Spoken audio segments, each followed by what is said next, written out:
আজকে ছিল আমার গোপুসোনার জন্মদিন। প্রিয় মানুষের জন্য তার জন্মদিনের দিন তার পছন্দের খাবার রেঁধে বেঁধে সামনে দিয়ে খাওয়ানোর যে কী শান্তি তোমরা যারা করো অবশ্যই জানো। আজকে গোপুসোনার জন্য আমি একটা ছোট্ট কেক বানিয়ে নিয়েছিলাম। কেকের বেসটা আমার এক কাকি বানিয়ে দিয়েছে।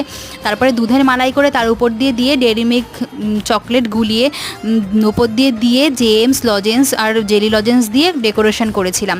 তারপরে এদিকে গোপুসোনার দাদাভাই গোপুসোনাকে ফুলের অলংকার করাবে বলে করতে ব্যস্ত, এই গরুটাও বানিয়ে দিয়েছে।